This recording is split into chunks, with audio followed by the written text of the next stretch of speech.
എൻ്റെ ആദ്യത്തെ cinema Friday എന്ന് പറയുന്ന സിനിമ ഞാനും എൻ്റെ അച്ഛനായ ശ്രീ തോമസ് ജോസഫും ചേർന്ന് നിർമ്മിച്ചിരിക്കുന്ന സിനിമയാണ് ഫ്രൈഡേ.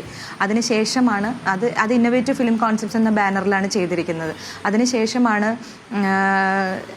ഫ്രൈഡേ ഫിലിം ഹൗസ് രൂപീകരിക്കുന്നത്. ഫ്രൈഡേ ഫിലിം ഹൗസിൽ ചെയ്ത സിനിമകളാണ് സക്കറിയയുടെ ഗർഭിണികൾ, മങ്കിപ്പെൻ, അടികപ്പ്യാരെ കൂട്ടമണി, മുദ്ദുഗൗ, ആട്, പെരിച്ചാഴി. ഇതെല്ലാം എൻ്റെ പേരിൽ സെൻസർ ചെയ്യപ്പെട്ടിട്ടുള്ള സിനിമകളാണ്. അതിനുശേഷം ഞാൻ കോ പ്രൊഡ്യൂസറായി മറ്റ് റൂബി ഫിലിംസ് എന്ന കമ്പനിയിൽ 2-3 സിനിമകൾ ചെയ്തു. അതിനുശേഷമാണ് ഈ സാൻഡ്ര തോമസ് പ്രൊഡക്ഷൻസ് എന്ന പേരിൽ നല്ല നിലാവുള്ള രാത്രിയും ലിറ്റിൽ ഹാർട്ട്സും ചെയ്യുന്നത്. ഇതിൽ പ്രൊഡ്യൂസേഴ്സ് അസോസിയേഷനിൽ മെമ്പർഷിപ്പ് എന്ന് പറയുന്നത് ബൈലോ പ്രകാരം ഒരു ഫേമിനാണ്, ഒരു കമ്പനിക്കാണ്.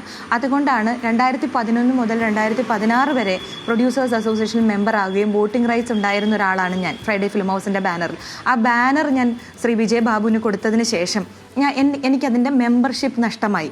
പക്ഷേ സാൻഡ്ര തോമസ് പ്രൊഡക്ഷൻസ് 2 സിനിമകൾ ചെയ്തതിന് ശേഷം സത്യത്തിൽ ബൈലോ പ്രകാരം ഒരു സിനിമ ചെയ്താൽ ഒരു നിർമ്മാതാവിന് പ്രൊഡ്യൂസേഴ്സ് അസോസിയേഷനിൽ മെമ്പർ ആകാമെന്നിരിക്കെ 2 സിനിമകൾ ചെയ്തെങ്കിൽ മാത്രമേ മെമ്പർഷിപ്പ് കൊടുക്കുകയുള്ളൂ എന്നുള്ളൊരു വാശിയിലാണ് ഈ പ്രൊഡ്യൂസേഴ്സ് അസോസിയേഷൻ. അപ്പോൾ അങ്ങനെ 2 സിനിമകൾ ചെയ്തതിന് ശേഷം അവരെനിക്ക് മെമ്പർഷിപ്പ് തന്ന് ഞാൻ അവിടെ ഒരു റെഗുലർ മെമ്പറായി.